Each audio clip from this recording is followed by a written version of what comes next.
Okay, hey Joel. So this is gonna be a quick walkthrough of our project, the basic hardware configuration, what to expect on boot, and very basic walkthrough of how to use it as a user. Again, most of this is gonna be, all of this is gonna be documented and more. Really the main thing for us is getting the written documentation.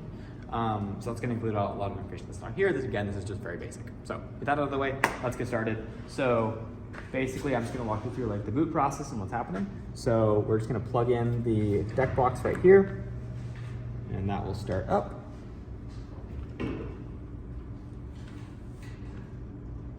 And so it's gonna go to the bootloader. It waits here for 10 seconds to see if, wait for any user input. You can shorten this if you want to, or get rid of it entirely. We've left it in just because this is a dev platform. We figure you might want to change some stuff. And it's going to start to boot into Linux, which may or may not take a second.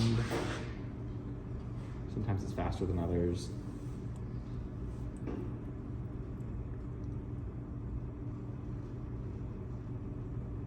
Okay, that one's pretty quick.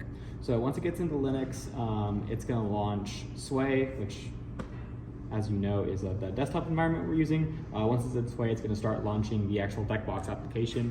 This does take a second because this isn't, the most powerful CPU in the world, and is trying to launch Firefox and a couple other things. So just give it a second; it'll pop up.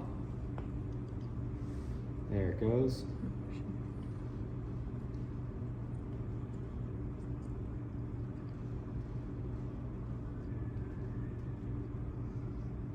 Screen, and there you go. So now once we got this up, we have verified touch does work, so you can drag around.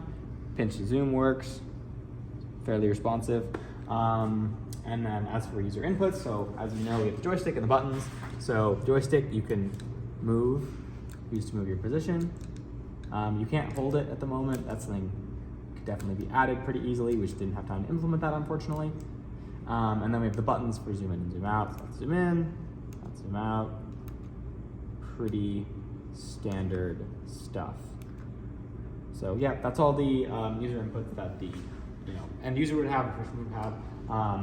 And then in terms of hardware configuration, so we've got the display is plugged in over USB and HDMI.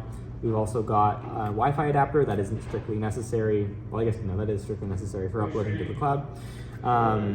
And then we have the keyboard plugged in. That's not strictly necessary for end users, but we're going to show you why we have that plugged in instead. And then obviously we have all our GPIO connected right over here, and of course our LoRa transceiver Heltec board. So let's talk about the keyboard real quick.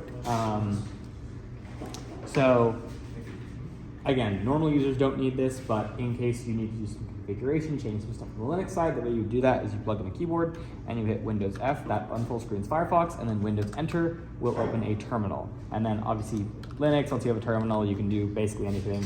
One thing to note here, you cannot launch X-based applications. It only supports Wayland. That's a weird artifact of the, I believe it's the Panfrost or Bifrost GPU driver.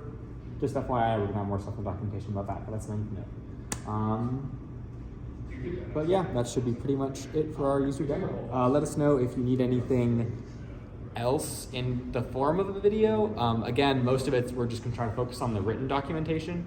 But yeah, if you want any other videos, let us know. We'll see what we can do. Bye. Thanks, Joel.